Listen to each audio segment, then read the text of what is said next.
pembukaan. Pembacaan ayat-ayat suci Al-Quran menempati acara kedua. Yang ketiga, sosialisasi media Hong Kong. Acara inti Mau'izatul Hasanah berada di acara keempat. Dilanjutkan dengan tanya jawab dan doa penutup acara terakhir. Untuk mengoptimalkan waktu, marilah kita bersama-sama membaca Ummul Kitab Suratul Fatihah. Biridwa'i ta'ala bisyafa'ati Rasulillah Al-Fatihah. A'udzubillahiminasyaitonirrajim. Bismillahirrahmanirrahim. Alhamdulillahirabbil alamin arrahmanirrahim maliki yaumiddin. Iyyaka na'budu wa iyyaka nasta'in ihdinas siratal mustaqim. An'amta 'alaihim ghairil maghdubi 'alaihim waladdallin. Alhamdulillah, semoga dengan pembacaan Ummul Kitab acara berjalan lancar, berkah barokah dari awal sampai akhir. Amin ya rabbal alamin. Menempati acara kedua yaitu pembacaan ayat-ayat suci Al-Quran yang akan dibaca oleh Ukhti Sulistiani dari TPQ An-Nadiyah Al-Istiqomah TST. Kepada yang bertugas dipersilahkan. Assalamualaikum warahmatullahi wabarakatuh. Waalaikumsalam. Waalaikumsalam warahmatullahi wabarakatuh.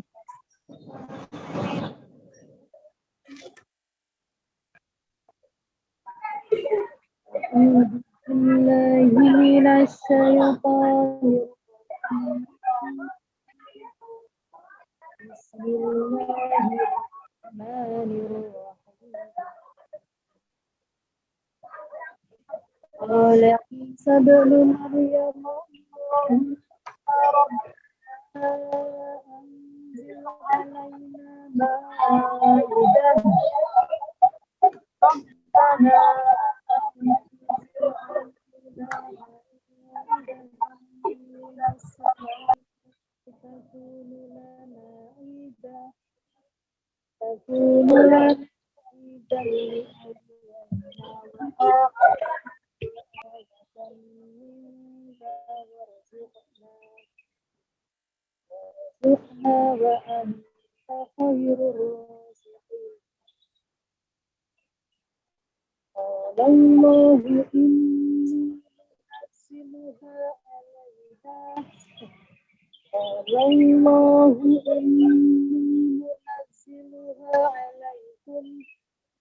فمن يكفر بعد منكم فإني أعذبه عذابا لا أعذبه أحدا من العالمين. قال الله يا عيسى ابن مريم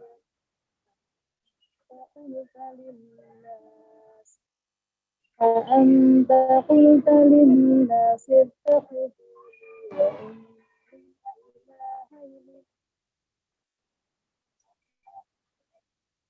قال سبحانك ما يكون أن أقول ما ليس لي بحق سبحانك ما يكون لي أن أقول ما ليس لي بحق إن كنت قلته فقد علمته أعلم ما في نفسي ولا أعلم ما في نفسي وأنت علام الغيوب. قلت لهم إلا ما أمرتني به أن اعبدوا الله ربي وربكم وكنت عليهم شهيدا ما كنت فيهم فلما توفيتني كنت أنت الرقيب عليهم وأنت على كل شيء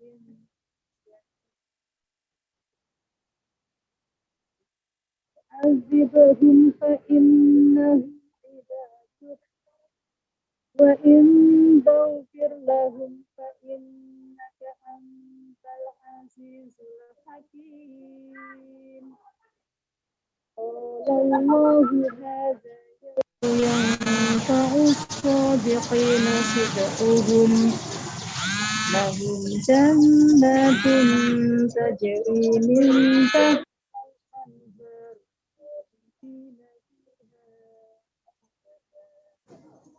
رضي الله عنهم ورضوا عنه ذلك الفوز العظيم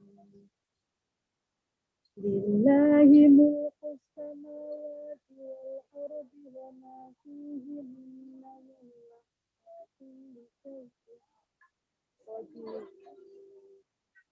صدق الله العظيم. Wassalamualaikum warahmatullahi wabarakatuh.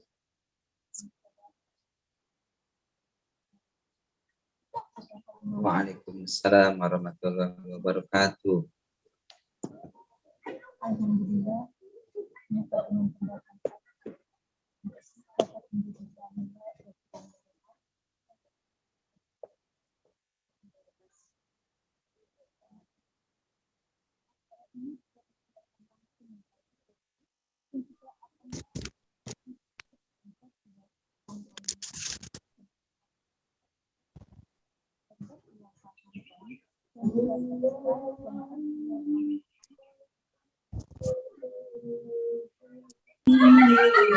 Maaf, saya ulang nggih. Teman-teman sekalian, acara ini juga disiarkan langsung melalui Facebook dan juga akan diupload ulang di YouTube Dompet Duafa Hong Kong News.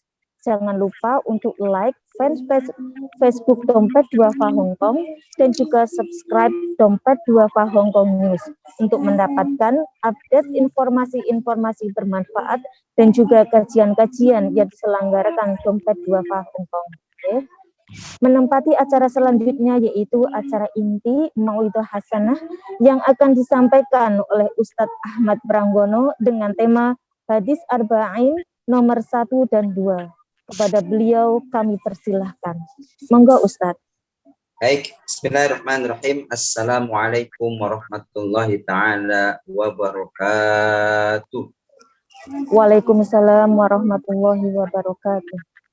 Alhamdulillahirabbil alamin wassalatu wassalamu ala asyrafil anbiya'i wal mursalin sayyidina wa maulana Muhammadin wa ala alihi wa ashabihi wa man tabi'ahum ilal huda ila yaumil qiyamah. Qala Allah ta'ala fi kitabil karim wa huwa asdaqul qailin a'udzu billahi samii'il 'aliim minasyaitonir rajim.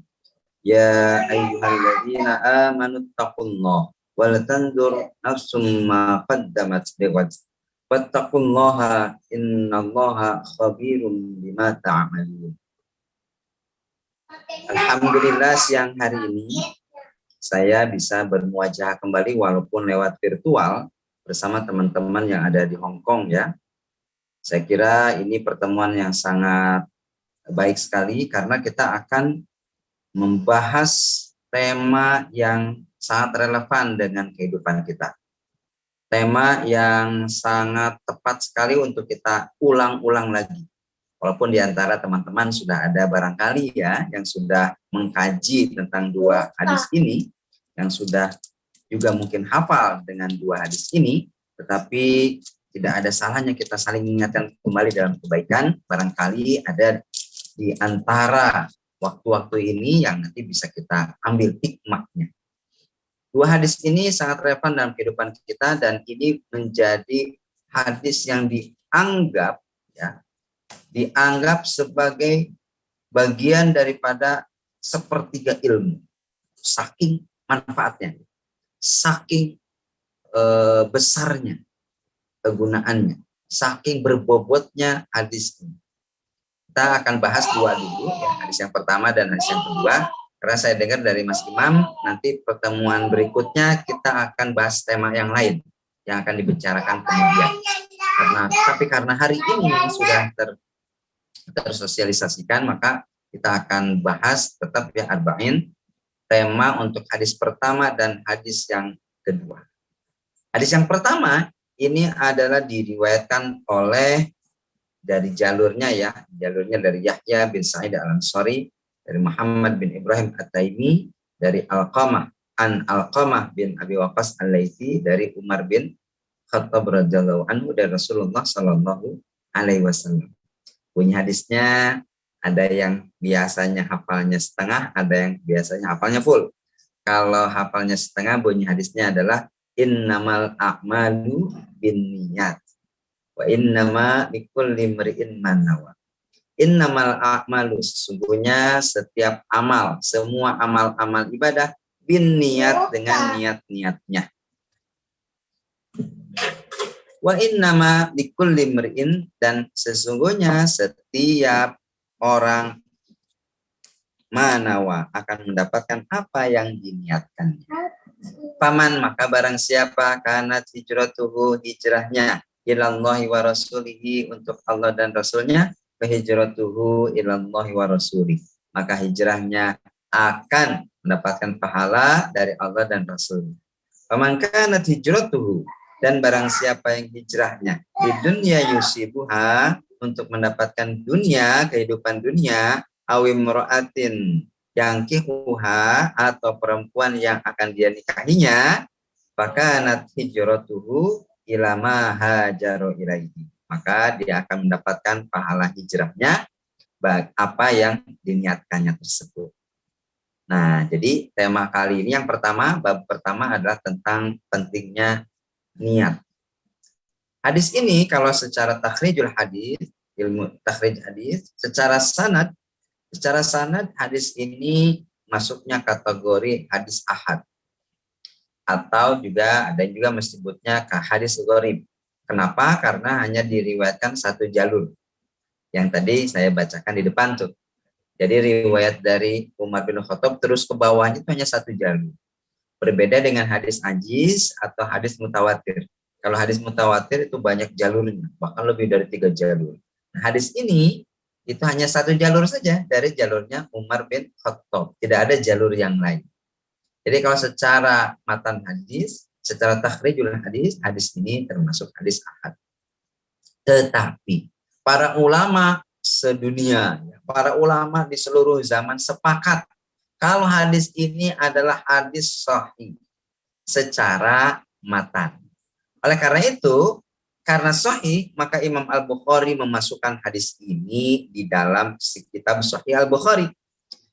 Di nomor 1 misalnya, kemudian nomor 54 misalnya, kemudian dimasukkan lagi nomor 2500 sekian begitu ya. Jadi diulang-ulang dimasukkan. Pun demikian dengan Imam Muslim. Imam Muslim juga memasukkan hadis ini ke dalam kitab sahihnya, Sahih Muslim. Jadi walaupun secara jalurnya hanya satu, sampai ke kita hanya satu jalur, tetapi karena matannya sahih, maka para imam-imam hadis, ahli-hadis memasukkannya ke dalam konteks hadis sahih. Oleh karena itu, sebetulnya ini juga menjadi jawaban bagi mereka-mereka yang yang mengambil paham tidak mau menerima hadis ahad sebagai patokan atau sebagai hukum. Nah, ya, kan ada ya orang-orang atau kelompok yang tidak mau menerima hadis ahad sebagai patokan. Misalnya, ada orang yang menolak siksa kubur karena berpendapat siksa kubur itu hadisnya ahad. Maka ada kelompok orang yang sudah percaya dengan siksa kubur karena hadisnya ahad. Nah, sebetulnya jawabannya ini aja hadisnya ahad diterima oleh semua ulama. Kenapa hadis tentang siksa kubur tidak diterima? Jadi ini menjadi jawaban, salah satu faedah kita belajar hadis ahad ini, bahwa hadis ahad ini bisa dipakai sebagai dalil, baik itu dalil dalam amal-amal ibadah maupun dalil dalam pengambilan hukum. Ini yang pertama.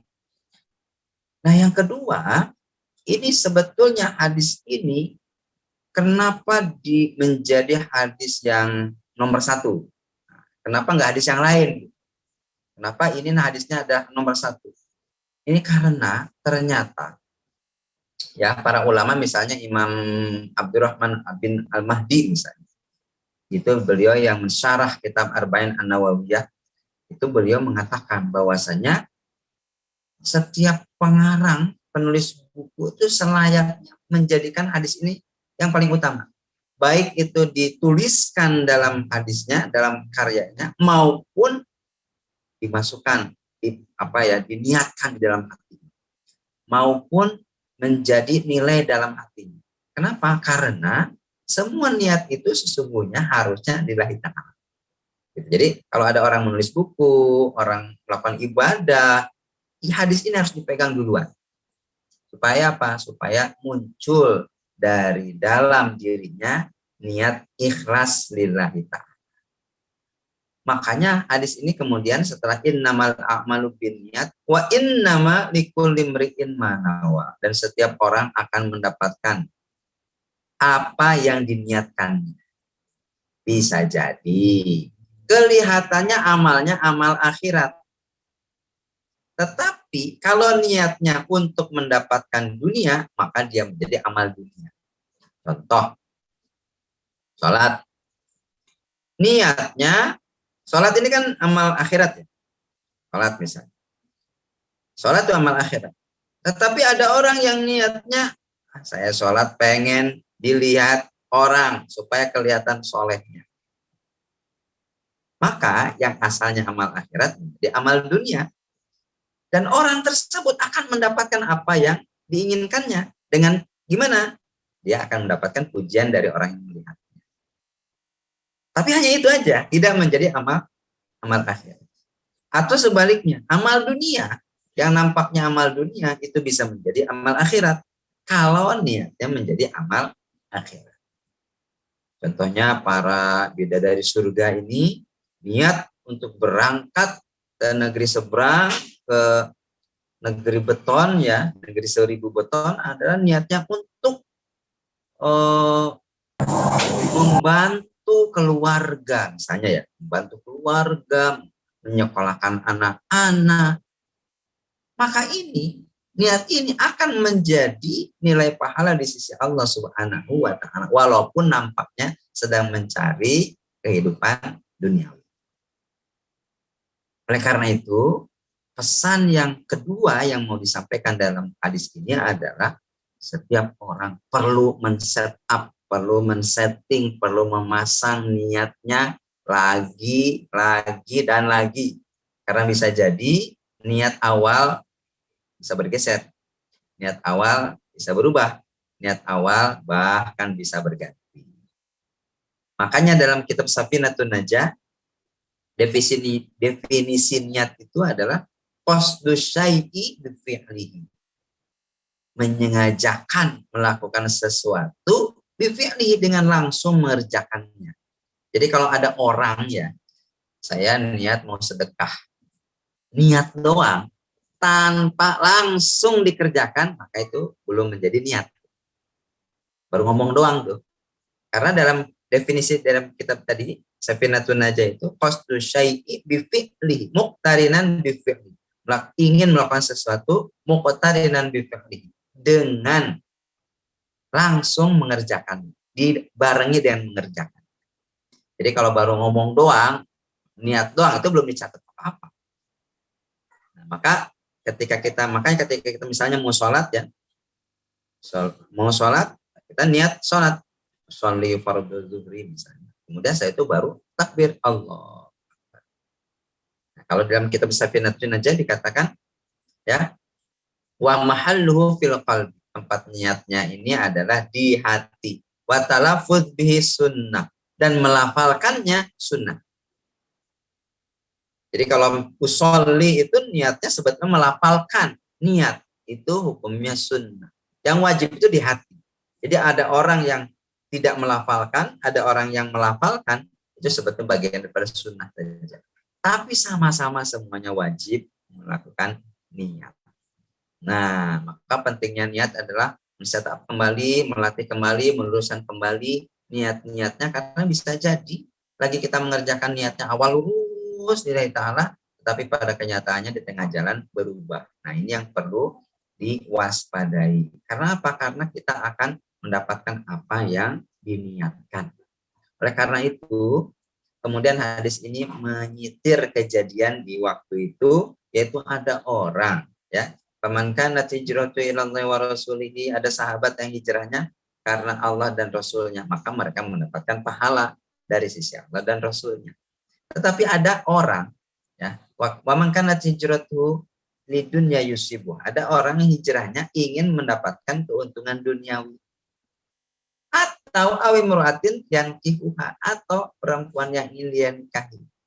Nah, ini zaman dulu ada orang yang hijrah, ya, dari Mekah ke Madinah karena mengejar seseorang, pujaan hatinya.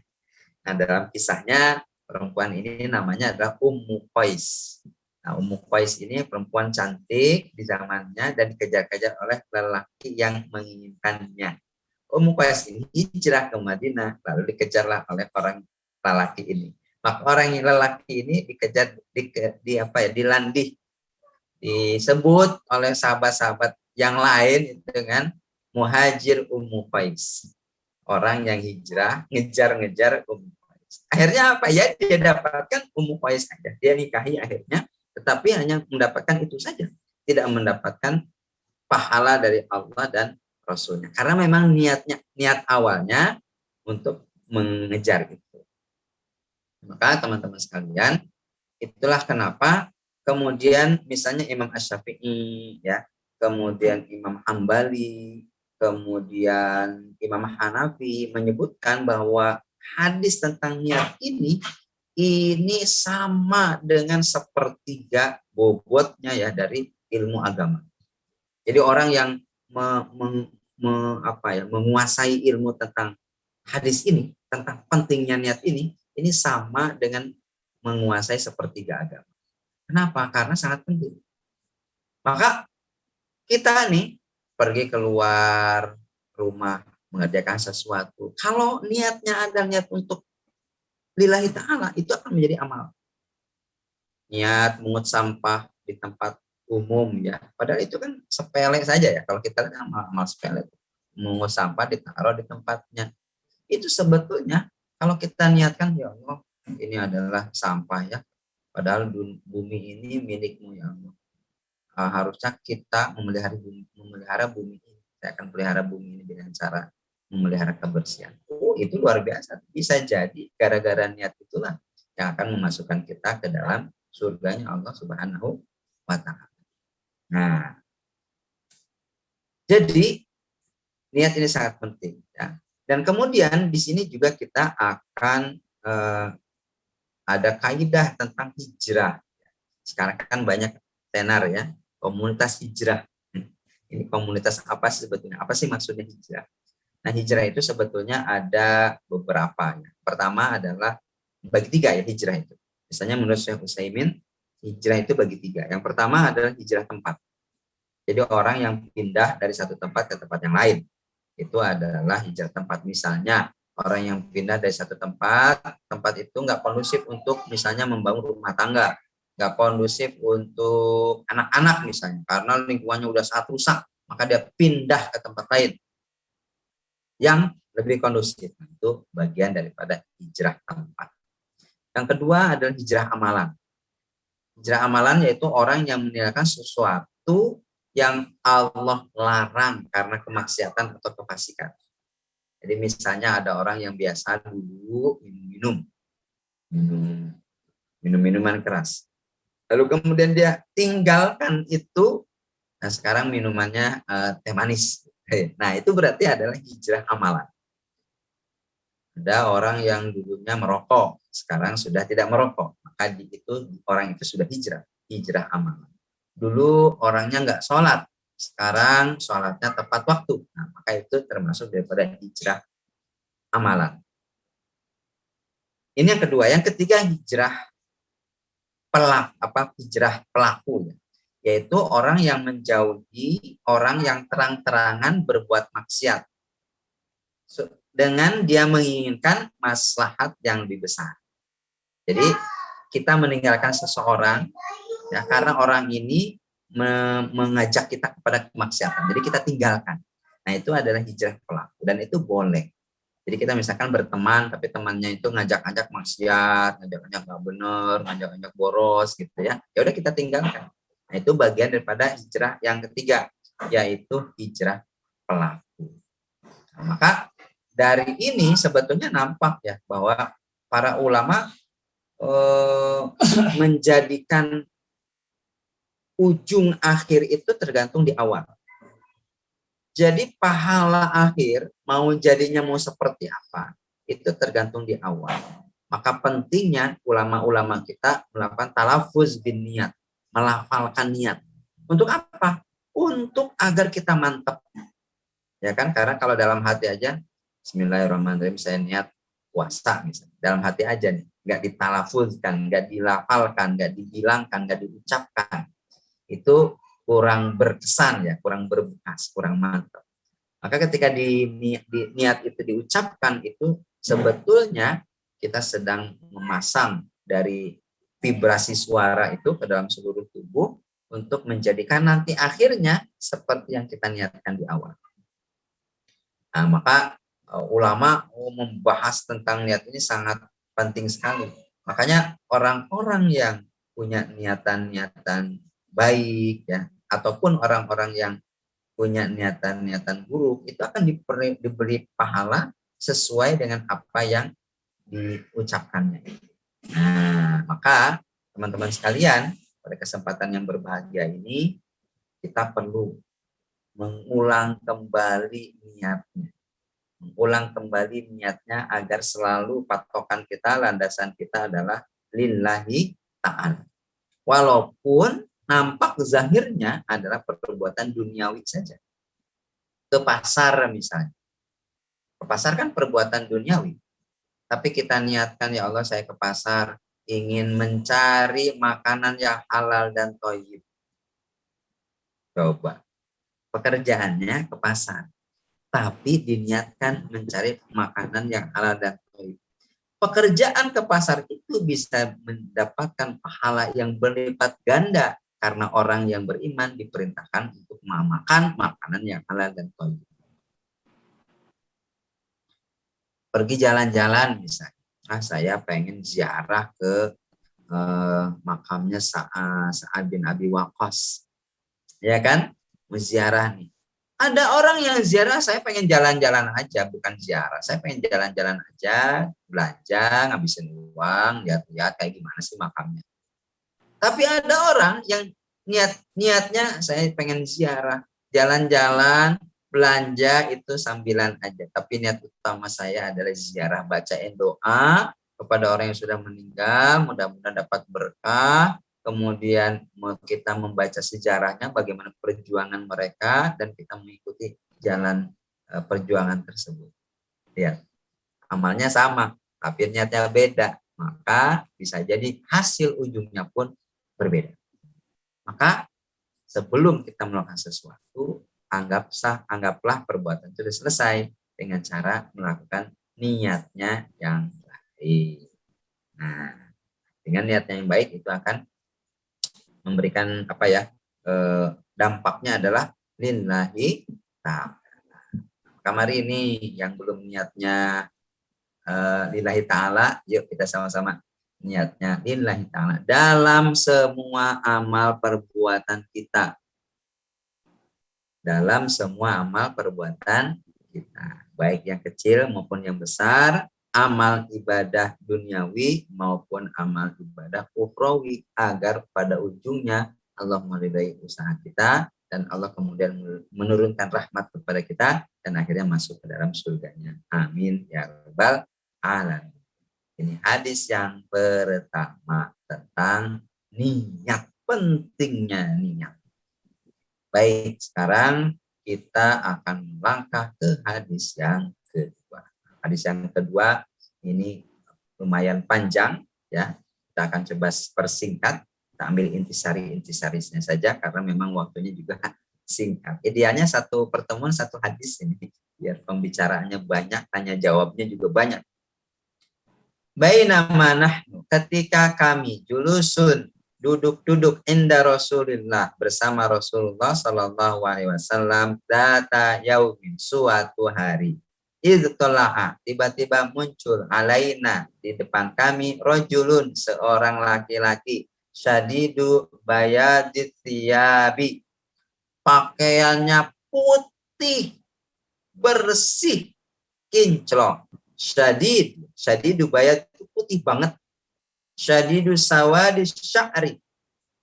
Rambutnya hitam klimis. La yuro alaihi atharus safar. Tidak nampak dari tubuh orang ini bekas perjalanan. Jadi nggak ada pucalnya, nggak ada debunya gitu ya. Kinclong, klimis, bersih. Wala ya'rifu minna ahad. Dan tidak ada yang mengenalinya di antara kita. Jadi orang asing. Hatta jalasa, kemudian dia duduk ila Nabi, di hadapan Nabi sallallahu alaihi wasallam. Fa asnada rubbatahu, kemudian dia menempelkan atau menumpangkan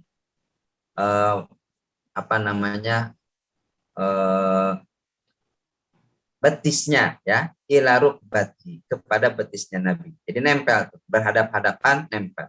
Wa wadu'a kaffaihi, dan dia meletakkan kedua tangannya ala fakhidaihi, di atas pahanya Nabi, dekat banget. Wa qala, kemudian lelaki itu berkata, ya Muhammad, wahai Muhammad, akhbirni anil Islam, beritahu aku tentang apa itu Islam. Faqala Rasulullah berkata, al-Islam antashhada an la ilaha illallah wa anna Muhammadar Rasulullah. Islam itu adalah satu, engkau bersahadat tidak ada Tuhan selain Allah dan Muhammad Rasulullah. Wa tuqimas shalah, dan mendirikan salat. Wa tu'tiyaz zakat, dan mengeluarkan zakat. Wa tasuma Ramadan, dan berpuasa bulan Ramadan. Wa tahujjal bait, dan berhaji ke Baitullah in istata'ta ilaihi sabila, kalau engkau mampu menjalaninya. Qala sadaqta, kemudian laki-laki ini berkata, engkau benar. Fa'ajibna, kemudian kami kaget. Lahu yas'aluhu wa yusaddiqu. Dia yang nanya, tapi dia yang membetulkan. Dia yang membenarkan. Qala, lalu laki itu berkata, fa'akhbirni anil iman. Maka beritahu aku tentang apa itu iman. Qala, Rasulullah berkata, antu minabillah, engkau harus percaya dengan Allah, wa malaikatihi, dan malaikatnya, wa kutubihi, dan kitab-kitabnya, wa rusuli, dan rusul-rusulnya, wal yaumil akhir, dan hari akhir, wa tu'mina bil qadri khairi wa syarrihi, dan percaya dengan takdir yang baik maupun yang buruk. Qala, dia berkata, shadaqta, engkau benar. Qala, dia berkata lagi, fa akhbirni anil ihsan, beritahu aku tentang apa itu ihsan. Qala, dia berkata, Rasulullah berkata, anta ibudallah, engkau beribadah kepada Allah, ka'annaka taroh, seolah-olah engkau melihatnya. Fa illam takun taroh, apabila engkau tidak bisa melihatnya dan gak mungkin bisa melihatnya, fa innahu yaroka, yakinlah Allah melihatmu. Qala, dia berkata lagi, fa akhbirni anis sa'ah, beritahu aku tentang sa'ah kiamat. Qala, dia berkata, Rasulullah berkata, mal mas'ul anha bi'alam minas sa'il, yang ditanya tidak lebih mengerti daripada yang bertanya. Qala, laki-laki itu berkata, fa akhbirni an amaratiha, kalau begitu beritahu aku tanda-tanda kiamat. Qala, Rasul menjawab, antalidal amatu rabbataha, seorang budak akan melahirkan tuannya. Wa antarul hufatal uratal alata ri'a asya'i yatatawwaluna fil bunyan, dan engkau akan melihat orang-orang yang memakai baju miskin mengembala kambing, telanjang kaki, nyeker ya, berlomba-lomba mendirikan bangunan megah yang menjulang tinggi. Tsumma intalaqa, kemudian laki-laki itu pergi. Falabistu maliyan, kemudian setelah itu aku bertanya kepada Umar. Tsumma qala ya Umar, kemudian Rasulullah berkata, hai Umar, atadri mas-sa'il, kamu tahu nggak siapa yang bertanya? Qultu, Umar menjawab, Allah wa rasuluhu alam, Allah dan Rasulnya lebih tahu. Qala, Rasulullah menjawab, fa innahu Jibril, dia adalah Jibril, atakum, mendatangi kalian, yu'allimukum dinakum, untuk mengajarkan tentang agama kalian. Nah, ini hadisnya panjang, diriwayatkan oleh Imam Muslim dalam kitab Shahihnya. Nah, di antara ini maka kita bisa mengambil beberapa intisari. Yang pertama adalah tentang Islam. Yang kedua tentang iman. Yang ketiga tentang ihsan. Yang keempat tentang tanda-tanda kiamat. Ini panjang nih bahasanya. Kita bahas pelan-pelan satu persatu. Ya. Yang pertama, ada laki-laki, nggak ada yang mengenali, nggak kelihatan habis jalan jauh, tiba-tiba muncul di majelisnya Rasulullah di hadapan para sahabat. Jadi laki-laki ini tiba-tiba muncul begitu aja. Tiba-tiba ada penampakan gitu ya. Muncul gitu aja tuh. Nggak ada yang kenal. Tapi bajunya bagus, putih bersih, rambut klimis. Terus datang ke hadapan Rasulullah, sok kenal, sok dekat. Ya, naruh tangannya di atas pahanya Rasulullah. Itu kan kalau Rasulullah nggak kenal, pasti nyingkir kan? Siapa nih orang nggak kenal kok tiba-tiba taruh paha, kemudian taruh tangan di atas paha Rasulullah. Rasulullah sudah kenal orang. Dan para sahabat ketika itu melihat, menyaksikan orang ini. Padahal ini adalah Jibril. Artinya saat itu Jibril menjadi berwujud manusia biasa yang bisa dilihat oleh manusia biasa. Bisa jadi Jibril melakukan hal yang sama di lain tempat, di lain waktu gitu ya. Makanya banyak kisah-kisah kan di sekitar kita ya. Kita sering dengar tiba-tiba ada orang nolong, tiba-tiba ada orang macam-macam. Bisa jadi itu adalah Jibril alaihissalam. Cuman kita nggak tahu apa benar yaitu Jibril atau bukan, kita nggak tahu aja. Tapi dalam kisah ini adalah bahwa bisa jadi memungkinkan Jibril berwujud menjadi manusia seperti biasa dan bisa kita lihat oleh manusia, mata manusia biasa. Ini yang pertama. Yang kedua, tentang Islam. Nah, Islam ini adalah syahadat, ya, sholat, kemudian apalagi zakat, kemudian puasa, ya, kemudian haji bagi yang mampu. Syahadat tanda orang masuk Islam. Bahkan di antara orang Islam itu ada orang munafik ya. Ada orang munafik, ada orang nggak pernah sholat, tapi dia syahadat. Atau pemimpinnya nggak pernah melakukan ajaran Islam, tapi dia sudah syahadat. Itu tidak boleh diperangi, tidak boleh dibunuh, tidak boleh diomongi kata-kata kasar. Karena dia sudah menjadi muslim. Bahkan dalam perang sekalipun, dalam perang, karena ada sahabat lagi perang, kemudian ada lagi perang begitu, tiba-tiba orang kafir ini mengucapkan 2 kalimat syahadat. Udah terdesak nih, lagi tempur. Dia ucap kalimat syahadat. Kemudian sama sahabat ini dianggap, wah kamu bohongan nih. Ucapin syahadat supaya pengen selamat aja. Akhirnya dibunuh. Ditusuk, mati. Turun ayat. Dan Rasulullah sangat marah. Ya ayyuhalladzina amanu, ya, idza darabtum fi sabilillah fatabayyanu wa la taqulu liman alqa ilaikumus salama lasta mu'mina. Rasulullah marah. Turun ayat ini di surat An-Nisa. Hai orang-orang yang beriman, apabila engkau sedang berperang, kemudian ada orang yang menyerah dan mengatakan syahadat, jangan kau katakan engkau belum beriman. Dengan asumsi ini bohongan nih, pengen syahadat biar selamat. Tidak boleh berasumsi. Kalau dia sudah bersyahadat, maka dia sudah menjadi muslim. Nah, ini sangat penting ya, makanya jangan sekali-kali sudah bersyahadat kemudian murtad, ya, kemudian masuk Islam lagi, kemudian keluar lagi. Nah, itu nanti dia akan dilaknat oleh Allah di dunia dan di akhirat. Setelah syahadat baru sholat. Makanya sholat adalah tiangnya agama. Orang yang ingin agamanya kuat, fondasinya kokoh, sholatnya dijaga. Dengan sholat hidup kita menjadi tenang, menjadi nyaman. Kenapa? Karena semua permasalahan kita serahkan semuanya 5 kali minimal kepada Allah. Orang stres, orang pusing, orang mumet, orang banyak masalah, itu karena dia mengambil semua masalah itu dan dia pegang itu sendirian. Dia tidak pernah menyerahkan kepada Allah. Tidak pernah minta bantuan kepada Allah. Orang seperti ini orang sombong. Makanya hidupnya stres, hidupnya pusing, rungsing, mumet.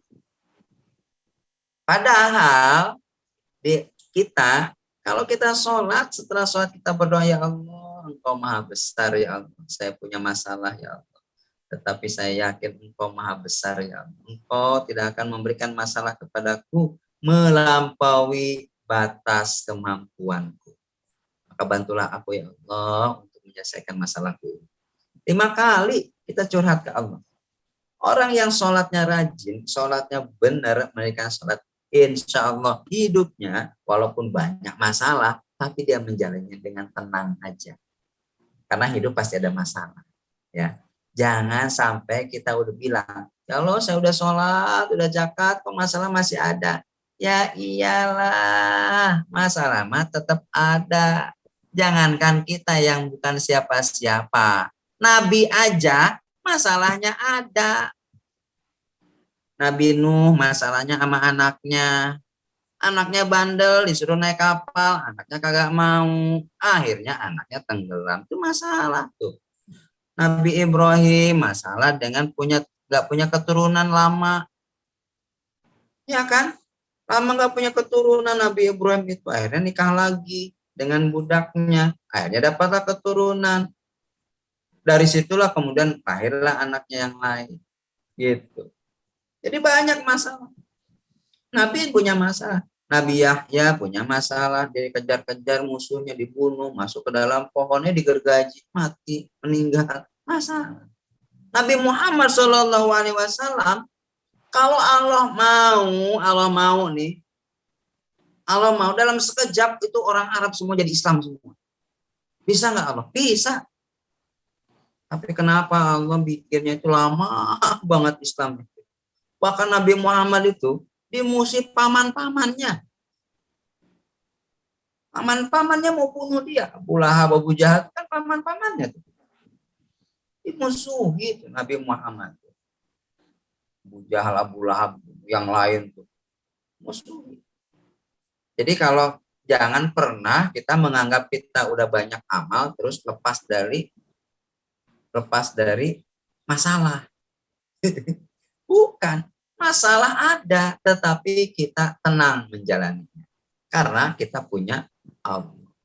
Itu sholat, kemudian zakat, punya penghasilan yang sudah lebih daripada per bulannya 6 juta, maka wajib mengeluarkan zakat penghasilan. Ya, 6 juta harus mengeluarkan zakat penghasilan. Kemana dikeluarkannya? Jangan jauh-jauh, titipkan ke dompet duafa. Zakat, kemudian puasa wajib bulan Ramadan 1 bulan doang. Mau ditambah boleh, monggo perso. Kalau enggak apa-apa. Bahkan kata Nabi, kalau ada perempuan bertanya, ya Nabi, saya ini hanya melakukan sholat yang wajib-wajib saja. Lalu kemudian saya ini hanya puasa di bulan Ramadan saja, nggak pernah nambah-nambah. Sholat juga yang wajib-wajib aja, nggak pernah sholat duha, tambah-tambahan nggak pernah. Saya puasa Ramadan saja, nggak pernah tambah-tambah yang lain. Tapi saya tidak pernah bermaksiat. Dan saya taat sama suami. Apakah saya masuk surga? Engkau masuk surga. Jadi untuk perempuan sebetulnya lebih simpel ya. Sholat 5 waktu aja. Puasa Ramadan saja. Kemudian hindari maksiat-maksiat yang lain. Simpel, masuk surga. Tadkhulul jannata bisa. Lalu kemudian percaya kepada hari akhir, hari kiamat, kemudian percaya kepada takdir Allah dan takdir yang baik maupun yang buruk. Walaupun sebetulnya baik atau buruk itu selalu baik di sisi Allah. Yang menjadikan takdir itu seolah-olah buruk itu adalah pikiran kita. Makanya Allah mengatakan bisa jadi engkau menganggap sesuatu itu buruk padahal itu baik. Bisa jadi engkau anggap suatu itu baik, padahal itu buruk. Ada tukang cendol, mau jualan, udah disiapin tuh semua tuh dagangannya. Cendolnya udah disiapin, mangkoknya udah disiapin, terus udah disiapin semua. Dia mau berangkat. Lagi mau berangkat, tiba-tiba hujan gede, hujan petir. Dalam hati, ya mau jual es hujan. Siapa yang mau beli es dingin-dingin? Lagi suasana dingin. Akhirnya dia batal berangkat. Ya, apa ini ya kok saya jadi batal berangkat? Tiba-tiba sore hari dia dengar di tempat yang akan dia lalui itu terjadi tabrakan beruntun. Waktu dia dengar itu, dia langsung, alhamdulillah. Coba kalau tadi saya berangkat, bisa jadi tewas saya di situ. Karena saya melewati jalan yang biasa saya lewati. Ternyata ada tabrakan beruntun. Untung tadi hujan. Nah, coba, di awal, ketika dia mengalami di awal, kalau dia menggerutu, ngedumel, marah-marah, ya kan? Marah-marah, aduh kenapa begini, kenapa begitu. Padahal Allah punya skenario yang jauh lebih indah di akhir. Maka sebetulnya takdir itu selalu baik di sisi Allah. Yang menjadikan buruk itu mata kita aja, persepsi kita aja, pikiran kita aja, perasaan kita aja.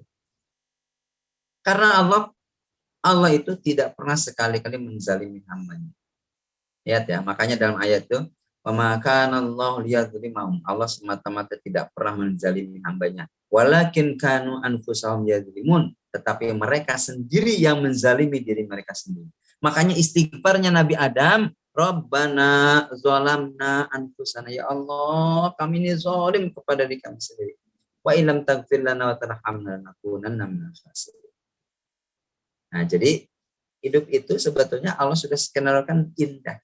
Kitanya aja yang bikin ruwet, bikin mumet. Ini tentang Islam. Ini Pak Bu moderator, mohon maaf waktu saya tinggal berapa nih?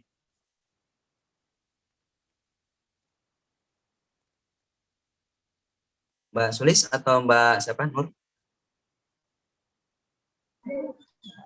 Tinggal 20 menit lagi Ustadz. Oh, masih 20 menit. Oh. Baik. Lanjutin ya. Jadi tadi tentang ya. Boleh lanjut tanya jawabnya nanti sekitar jam 4 kurang 10 menit Ustaz. Oh, Ji. Baik. Monggo. Baik, lanjutin ya. Jadi tentang Ustaz. Tadi sholat sudah, zakat, puasa gitu ya. Nah, itu kemudian kelewat tadi haji ya. Haji bagi yang mampu. Nah, saya kira kalau jamaah haji dari Hong Kong itu antrinya nggak lama kayaknya ya. Nggak puluhan tahun kayak di Indonesia ya. Makanya kalau para bidadari surga ini punya rezeki, bisa menabung, mumpung ada kesempatan, gunakan. Ya, kalau dari Hong Kong lebih mudah, kenapa enggak? Kita bisa haji untuk diri sendiri atau kita hajikan keluarga-keluarga kita, itu akan menjadikan hidup kita jauh lebih berkah. Dan jangan khawatir, uang yang kita keluarkan untuk haji itu Allah akan ganti ya. Allah akan ganti. Jangan pelit-pelit sama Allah ya. Allah yang ngasih rezeki kok, bukan kita. Kalau kita disuruh haji, kita mampu keluarkan. Karena Allah pasti ganti. Pasti ganti. Allah pasti ganti dengan rezeki yang bahkan jauh lebih besar. Nah, haji ini manistato ilaihi sabila, barang bagi yang mampu. Mampu itu mampu batinnya, mampu fikirnya, dan mampu untuk beli atau ongkosnya. Ya, kalau yang belum mampu ya nanti tunggu mampu dulu. Tapi kalau mampu dan dia tidak berangkat haji, maka imannya, Islamnya tidak sempurna. Maka yang ini adalah ukurannya diri sendiri. Kita lihat deh diri sendiri. Oh, saya udah mampu nih. Saya kalau kumpulin penghasilan selama setahun, akan terkumpul sekian. Dikurangi biaya-biaya, maka saya bisa menabung sekian. Nah, kalau sudah kita bisa memanage keuangan dan baik, kita sudah punya uangnya, berangkatlah. Allah akan ganti dengan puluhan kali. Ya, apalagi sekarang haji di Indonesia lagi sulit ya, dibatasi banget. Mumpung teman-teman ada kesempatan, kalau punya kesempatan silahkan dilakukan supaya lebih maksimal imannya. Nah, kalau rukun Islam tadi biasanya adalah hal-hal yang bersifat fisik ya. Sholat fisik, puasa fisik, zakat fisik juga. Haji apalagi ibadahnya ibadah fisik kan. Wukuf, tawaf, sa'i itu fisik semua. Tapi ada yang kedua yaitu rukun iman. Kalau rukun iman itu ibadahnya ibadah hati. Maka yang pertama, iman yang pertama adalah iman kepada Allah Subhanahu wa Ta'ala yang mencipta dan mengatur, memberi rizki, menghidupkan dan mematikan.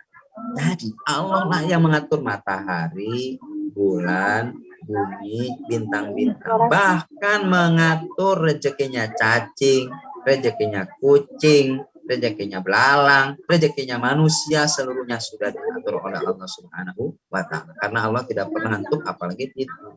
Gusti Allah boten sare. Jadi kalau kita sekarang masih, aduh gimana rezekinya nanti nggak ada, jangan khawatir. Allah ciptakan kita, Allah sudah atur semua rezeki. Dan rezeki tidak akan ketuker.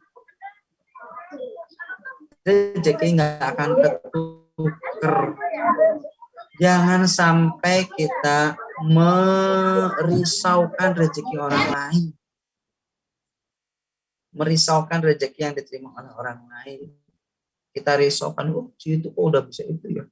Wah dari mana? Wah saya kerjain aja ini santet. Wah itu namanya merisaukan rezeki orang lain. Rezeki nggak akan tertukar. Mbak Sulis boleh di mute? Bocor suaranya. Ya terima kasih Mbak Sulis. Jadi iman kepada Allah, Allah yang mengatur, Allah yang ngasih rezeki, walaupun kita tidak melihatnya. Kita kan tidak melihat, karena Allah itu hal yang gaib. Ya. Tidak. Mbak Sulis. Nah, Mbak Sulis malah terpencet lagi tuh kayaknya. Di mute dulu Mbak Sulis. Nah, terima kasih. Jadi kita beribadah kepada Allah, menyembahnya, kemudian kita meminta kepada Allah, dan meyakini bahwa Allah yang akan menyelamatkan kita. Yang kedua, iman kepada malaikat-malaikat. Malaikat Allah jumlahnya ribuan. Dan namanya tidak terbilang, tidak terbatas. Yang wajib kita ketahui hanya 10. Karena Allah ciptakan planet-planet, bintang-bintang itu. Masa isinya cuma manusia? Di bumi, di tempat lain apa ada makhluk alam, kita tidak pernah tahu. Bisa jadi ada dimensi-dimensi lain ya. Allah menciptakan itu. Jin saja yang hidupnya berdampingan dengan kita. Ini kan jin ada di sekitar kita, hidupnya berdampingan dengan kita. Kita tidak bisa melihatnya. Kuman, dunia kuman misalnya. Di tubuh kita ada kuman. Dia punya dunia sendiri, kita tidak bisa melihat. Virus corona, dia punya dunianya sendiri, kita tidak bisa melihat. Jadi, ciptaan Allah beragam miliaran itu yang kita tidak bisa menghitung. Allah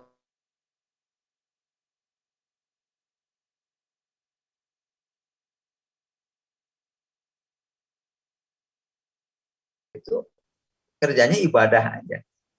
Maka manusia yang dimiliki hawa nafsu, tapi nafsunya bisa ditundukkan oleh ibadah kepada Allah, kebaikan-kebaikan, maka derajatnya lebih tinggi daripada malaikat. Malaikat ini kan tidak pernah membangkang, tidak pernah maksiat, gitu kan malaikat itu. Ya, dia diciptakan, ada yang malaikat diciptakan sejak awal penciptaan sampai hari kiamat kerjanya bertasbih. Ya tasbih aja, subhanallah. Nggak pernah berdiri dari tempat duduknya bertasbih. Ada malaikat seperti itu. Nah, kalau kita kan diciptakan dikasih kebebasan. Yang mau muslim silakan, Yang mau jadi kafir ya silakan. Dengan konsekuensinya masing-masing. Faman syaa'a falyu'min, waman syaa'a falyakfur. Siapa yang mau mukmin, siapa yang mau kafir. Mukmin nanti di surga, kafir nanti di neraka.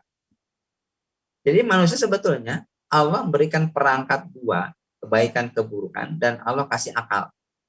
Makanya syarat ibadah itu, syarat diterima beribadah itu salah satunya adalah balik. Akil balik. Akil balik itu dia bisa membedakan mana yang baik, mana yang buruk. Jadi sebetulnya manusia sudah Allah kasih hidayah.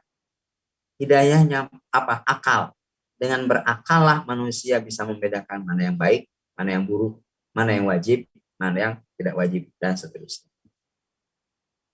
Makanya banyak orang-orang yang dengan memikir, bertafakur, itu bisa mendapatkan hidayah tambahan, yaitu ide-ide, pikiran-pikiran yang menunjukkan kepada tauhid yang lebih tinggi.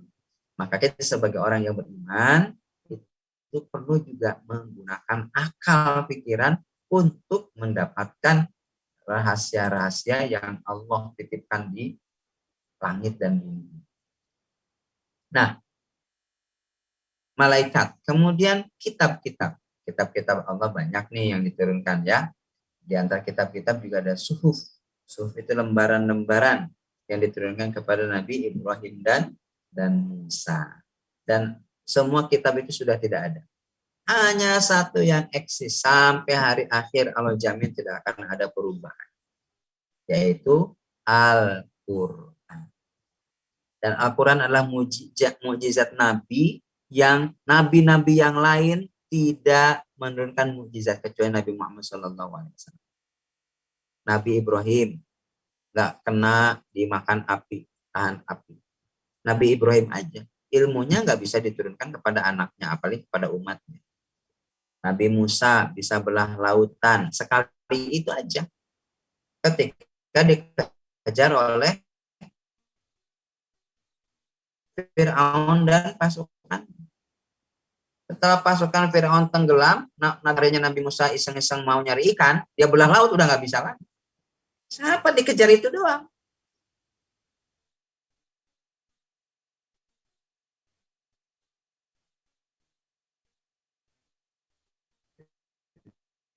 Kalau besoknya aduh lagi semumat nih, saya mau belah laut pukul nggak ada kisahnya doang. Itu sekali itu aja, dan itu tidak bisa diturunkan kepada kita.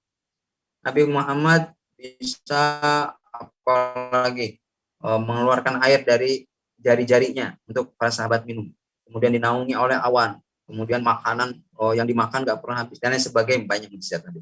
Tapi yang sekarang eksis sampai sekarang dan menjadi mukjizat yang diturunkan kepada kita hanya satu, yaitu Al-Quran. Maka sebetulnya ketika kita ingin mendapatkan mukjizat dalam hidup kita, keajaiban dalam hidup kita, bacalah Al-Quran. Karena Al-Quran itu adalah keajaiban. Maka dengan kita sering baca Al-Quran itu pasti hidup kita penuh keajaiban. Pasti.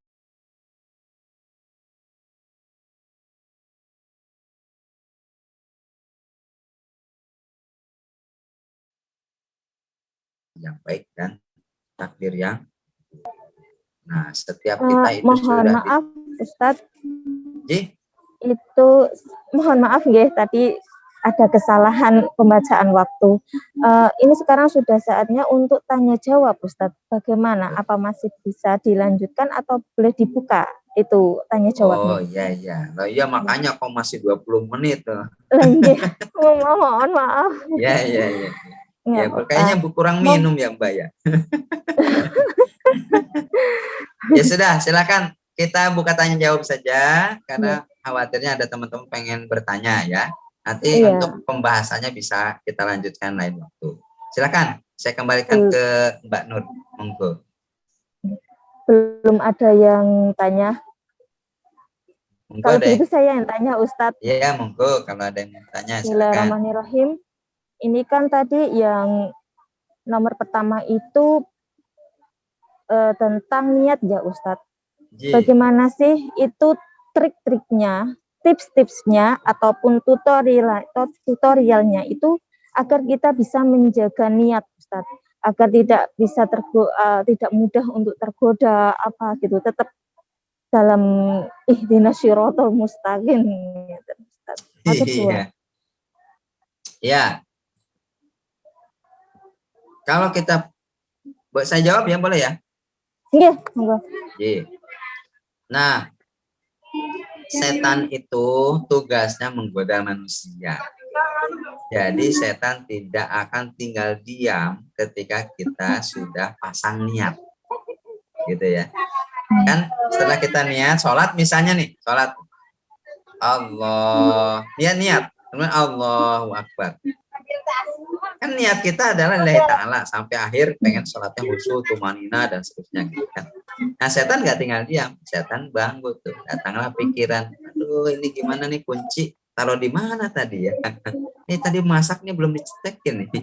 Aduh tadi anak nih lagi ribut, nanti gimana nih? Jatuh apa enggak? Jadi banyak pikiran-pikiran yang mengganggu atau merecoki niat kita. Jadi yang pertama yang harus kita sadari, ketika ada gangguan setan, gangguan yang mengganggu keikhlasan kita, niat kita, pertama sadari kalau itu nanti pasti akan terjadi. Itu satu. Jadi jangan, aduh aku udah niat tapi kok ada gangguan ya, jangan-jangan niatku salah. Nah itu justru malah tambahan gangguan berikutnya, yaitu orang yang ragu-ragu dengan niatnya. Jadi setan tuh membisiki untuk orang ragu-ragu dengan niat awalnya. Jadi pertama sadari dulu, setelah kita niat, pasti akan ada gangguan yang akan menyelewengkan, menarik kita dari niat baik yang pertama. Setelah kita sadari, baru, jadi kalau udah kita sadari, kita lebih mudah, misalnya gini ya, kita lagi sholat, udah datang pikiran, berarti ini pikiran nggak bener nih. Langsung buru-buru ingat lagi kalau kita lagi sholat. Singkirkan kembali pikiran-pikiran yang buruk tadi. Jadi caranya gimana? Ya fokus lagi dengan apa yang sedang kita kerjakan. Maka niat itu muqtarinan bi fi'lihi, dikerjakan langsung dengan amal perbuatannya. Itu ketika ada gangguan, yang kedua adalah ingat kembali tujuan akhir kita apa. Nah, itu ya. Tujuan akhir kita ini apa? Karena kalau niatnya panjang, ya amal ibadahnya panjang ya, rentang waktunya panjang, itu berarti panjang juga nanti gangguan di tengah-tengah. Bisa jadi di pertengahan, bisa jadi mau ujung ada gangguan, bisa jadi. Maka yang kedua adalah ingat-ingat kembali ujung akhirnya kita mau apa. Niat di awal kita. Misalnya ustazah nih, para sahabat-sahabat bidadari surga niatnya ingin memperbaiki kehidupan keluarga misalnya ya. Maka ingat-ingat itu. Jangan sampai nanti ada temannya gangguin. Aduh kita ini aja yuk, hambur-hamburkan uang gitu. Belanja macam-macam. Ingat di awal, ingat ujung akhirnya. Dan ketika ujung akhirnya sudah tercapai nih, maka kita perlu men-setting niat lainnya. Fa'idza faragta fansab. Kalau engkau sudah selesai satu perbuatan, satu amal, kerjakan amal yang lainnya kembali. Jadi setelah kita selesai di akhir ujungnya itu, niat kembali. Niatnya apa lagi? Makanya niat ibadah sholat, misalnya sholat wajib selesai, mau sholat sunat, niat lagi kan? Baru lagi niatnya.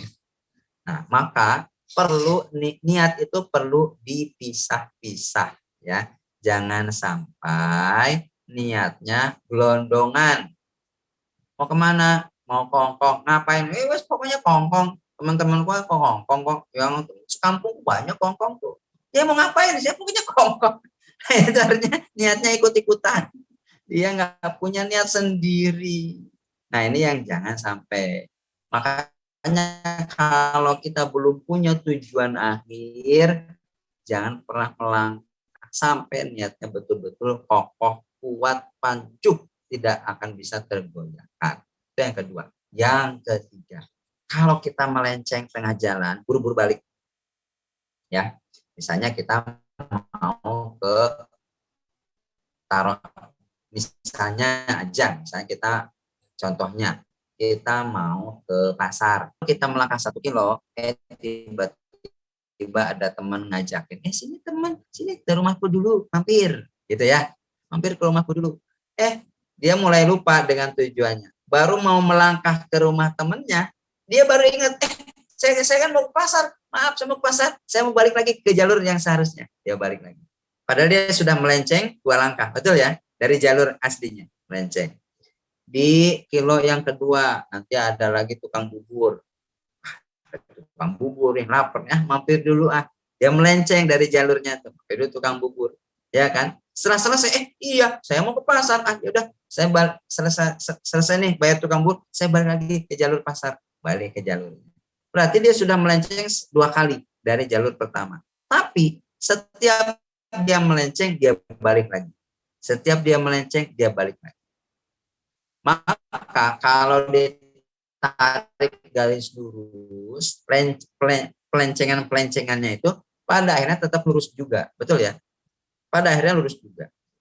Nah, ini yang disebut dengan oleh Buya Hamka, Shiratal Mustaqim itu adalah menarik garis lurus dari awal sampai akhir. Menarik garis lurus dari awal sampai akhir. Kalau akhirnya adalah sampai kepada tujuannya, maka itulah Shiratal Mustaqim. Walaupun di perjalanannya ada belok-beloknya. Gitu. Makanya wa innama likulli imri'in ma nawa, dan sesungguhnya setiap orang akan mendapatkan apa yang diniatkan. Nah, itulah hasil akhirnya itu tercapai. Itulah niat yang mustaqim. Sama seperti kalau Buya Hamka mengibaratkan, kalau kita melihat puncak gunung dan kita ingin mencapai gunung tersebut ke puncaknya, maka kita niat, saya ingin mencapai puncaknya.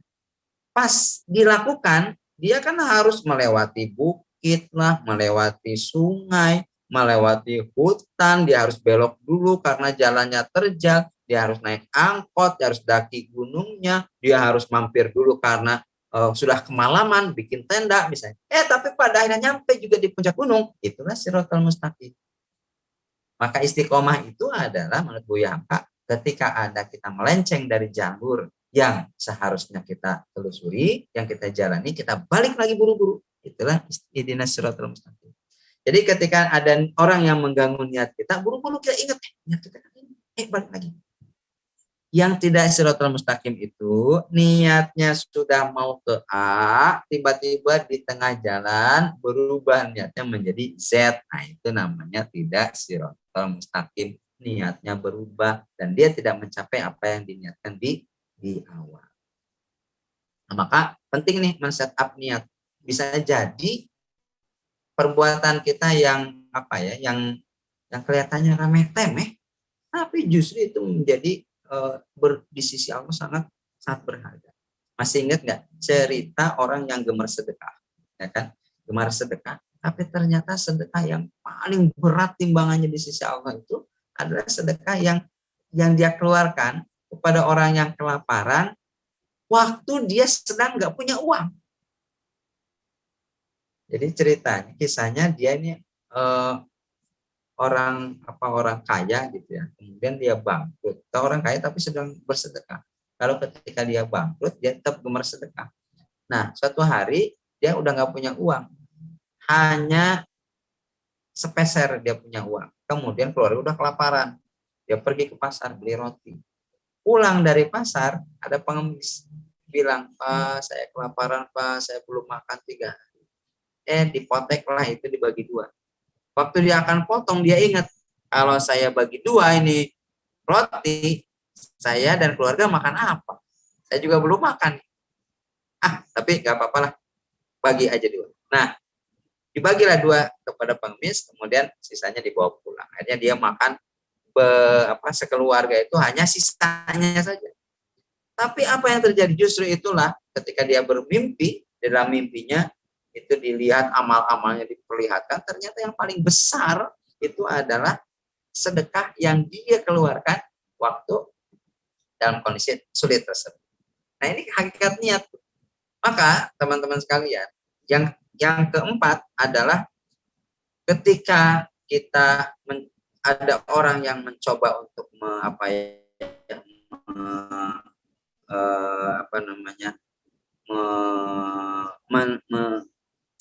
mengganggu niat-niat kita, segera kita kembalikan kepada niat yang pertama. Nah, tips yang kelima adalah kalau kita niatnya mulai luntur, mulai lupa dari niat yang pertama, maka setiap hari perlu melakukan renewal niat, memperbaharui niat, dan itu boleh. Memperbaharui niat. Itulah kenapa sholat itu 5 waktu, dan besoknya lagi 5 waktu lagi, besoknya lagi 5 waktu lagi, besoknya 5 waktu lagi. Itu apa? Untuk renewal, untuk memperbaharui. Karena memang niat itu perlu dicas lagi. Supaya apa? Supaya makin kuat setrumannya. Kadang-kadang iman kita soak, betul nggak? Niat kita soak juga tengah jalan, betul nggak? Ada aja gangguannya, ada aja ujiannya, ada aja cobaan.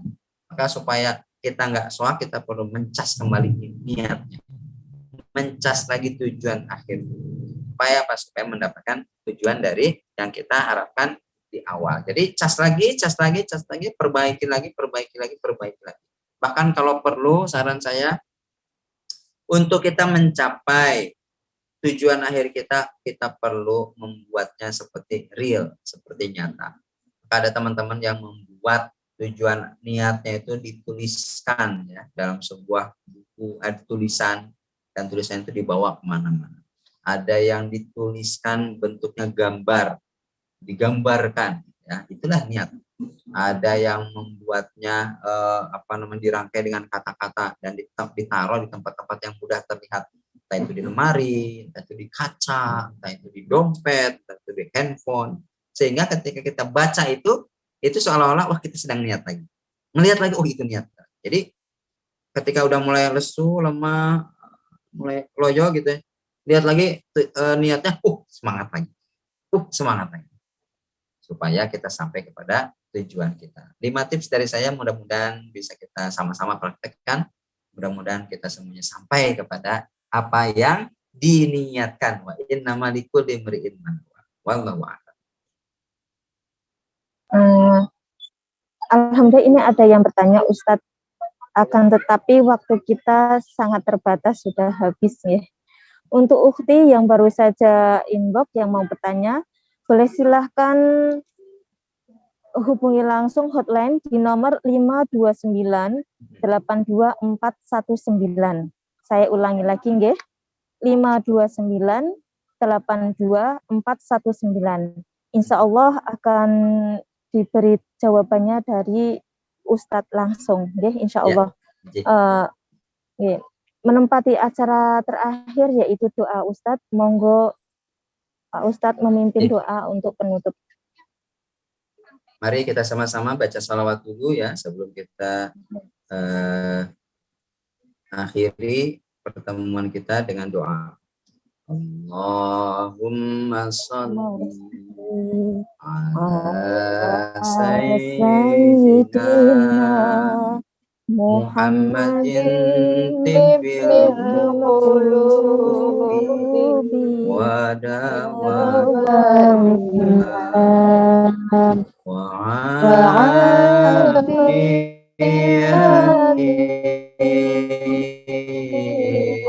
abadani wa syifaiha wa nurul absari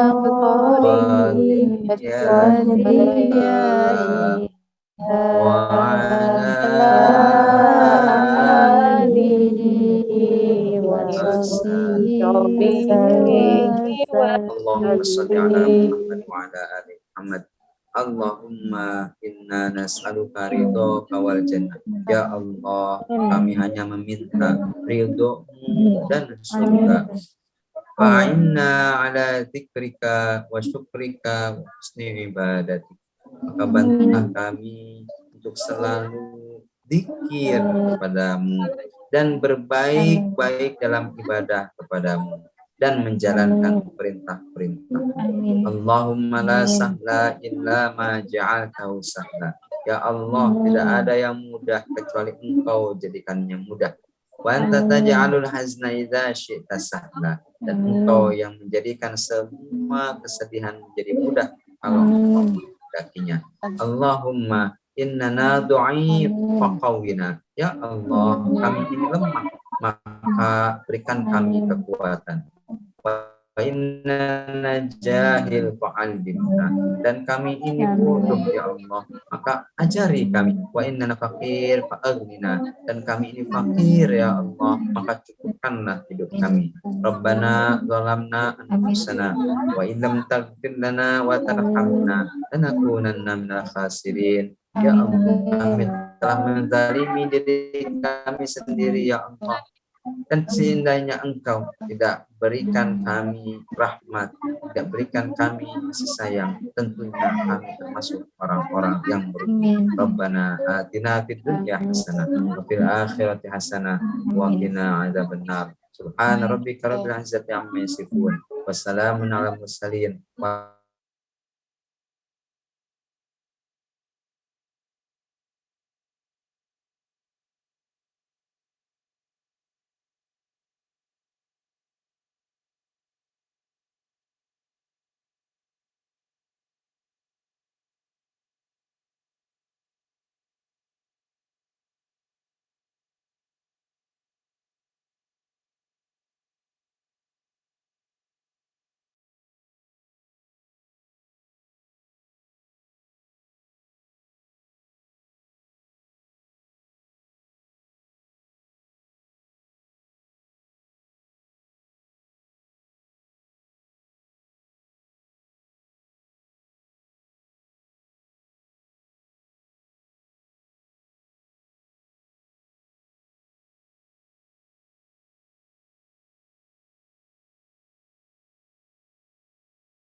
Ustadz atas segala ilmunya.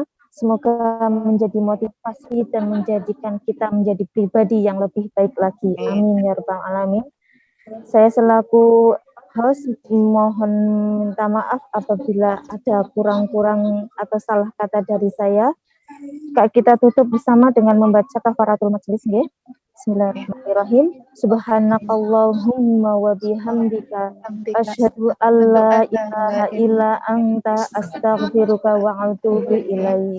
Subhanakallahumma wa bihamdika asyhadu an la ilaha illa anta astaghfiruka wa atubu ilaik. Subhanakallahumma wa bihamdika asyhadu an la ilaha illa anta astaghfiruka wa atubu ilaik.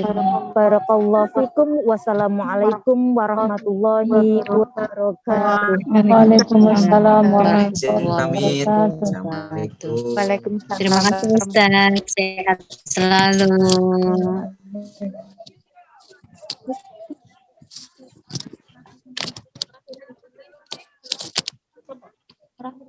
Izin live ya teman-teman. Mohon maaf lahir dan batin. Assalamualaikum warahmatullahi wabarakatuh.